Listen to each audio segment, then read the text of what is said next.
સુરતના civil hospital ફરી એકવાર વિવાદમાં સપડાઈ છે. સિવિલના એક કર્મચારી સામે ભ્રષ્ટાચારના ગંભીર આક્ષેપો થયા છે. આરટીઆઈ એક્ટિવિસ્ટ સંજય ઇજવાએ પત્રકાર પરિષદ યોજી અને સિવિલના વર્ગ 3ના કર્મચારી અને નર્સિંગ સ્ટાફના પ્રમુખ ઇકબાલ કડીવાલા સામે ગંભીર આક્ષેપો કર્યા છે. હોસ્પિટલના કર્મચારીઓની બદલી કરવાના બદલામાં પૈસા ઉઘરાવવામાં આવતા હોવાનો ચોંકાવનારો ઘટસ્ફોટ થયો છે. કર્યું છે ઇકબાલ કડીવાળા, એના રિલેટેડ જ આ તમામ મુદ્દાઓ છે. જેટલા બી મુદ્દાની અંદર જે કંઈ વાત કરું છું એની જ વાત કરું છું. ટોટલ જવાબદારી પૂર્વક એનું નામ હું આપું છું. એ વિડીયોમાં દેખાય છે, મેં આઈડેન્ટિફાઈ કર્યું છે, એ જ વ્યક્તિ છે ઇકબાલ કડીવાળા. એના માટેનો મારી પાસે અમુક વિડીયો અને ફોટો સાથે મેચ કરેલા દૃશ્યો પણ છે. હું આપ શ્રીને બતાવું છું, બધાને બતાવું છું. અહીં જે એમ્બ્યુલન્સ છે GJ5BZ9328 નંબરનો નોંધણી નંબર છે, રજીસ્ટ્રેશન નંબર છે. આ જે રજીસ્ટ્રેશન નંબર છે સુરત આરટીઓ ની અંદર વર્ષ 23/3/2020 નોંધાયેલું હતું. અને એ જે એમ્બ્યુલન્સ નોંધાયેલું છે માનવ સેવા ચેરિટેબલ ટ્રસ્ટ. આ ટ્રસ્ટના એડ્રેસ છે સિવિલ હોસ્પિટલના ઇકબાલ કડીવાળાને સંબંધિત એડ્રેસ. અને આ જે ટ્રસ્ટની અંદર ટ્રસ્ટી તરીકે ફરજ બજાવે છે ઇકબાલ કડીવાળા. આ એમ્બ્યુલન્સ એમનો નથી એવું કોઈ દાવો કરતા હોય તે ખોટી વસ્તુ છે. આરટીઓમાંથી આરટીએ કરીને જવાબ મેળવી લીધું છે. અને વર્ષ 2025માં 2024માં ઘટના થયા પછી ઘણા સમય માટે આ એમ્બ્યુલન્સ સંધાડવામાં આવેલો હતો. કોઈ જોઈ નથી શકતા હતા. પણ હવે 2025માં આ એમ્બ્યુલન્સ ભરૂચ ખાતે UAS એમ્બ્યુલન્સ સર્વિસ કરીને કોઈ કામ આજ દિન સુધી કર્યું નથી. સિસ્ટમમાં હોય, ભ્રષ્ટાચારને લાગતો મુદ્દો હોય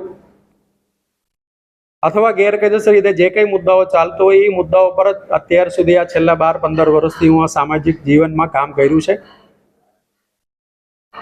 પહેલી વાર એવું છે કોઈ વ્યક્તિગત માણસની સામે ઘણા બધા પુરાવાઓ સાથે તમારા સમક્ષ હાજર થવાની જરૂર પડી છે. જ્યારે સમાજની અંદર કોઈ પણ દૂષણ, ખાસ કરીને આપણે બેન દીકરીઓને કોઈ શારીરિક શોષણ થતા હોય, એ કોઈ માનસિક ટોર્ચર કરતા હોય અને ફાયદા ઉઠાવતા હોય કોઈ પણ રીતે, તો એવા વ્યક્તિઓને ખરેખર આપણા સમાજ એ દૃષ્ટિએ જ જોવું જોઈએ અને એવા વ્યક્તિઓને કાયદાના સમક્ષ લાવવું જોઈએ અને એવા વ્યક્તિઓને સબક શીખવાડવું જોઈએ. એ એક સામાજિક કાર્યકર્તા તરીકે આ ભોગ બનનાર વ્યક્તિઓ કરતા પણ મારું પણ ફરજ છે. હું આજુબાજુ રાખે બાકીના લોકોને બદલી આપે છે. બદલીના નામે પણ હજારોની સંખ્યામાં પણ પૈસા પડાવવામાં આવે છે. આ બધે ભોગ બનનાર વ્યક્તિઓ ફરિયાદ કરે છે, તપાસ પણ થાય છે.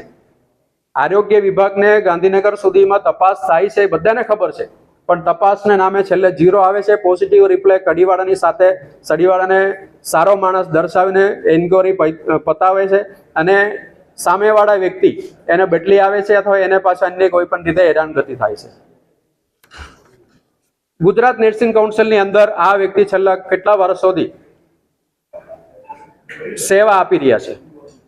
પણ જ્યારે 2022ની અંદર ગુજરાત નર્સિંગ કાઉન્સિલના ચૂંટણી થયું, ચૂંટણીની અંદર બહુ બધી ગેરનીતિઓ થયું છે. એ અંગે મુખ્યમંત્રીથી લઈને તમામ લોકો સુધી ફરિયાદો થયું છે.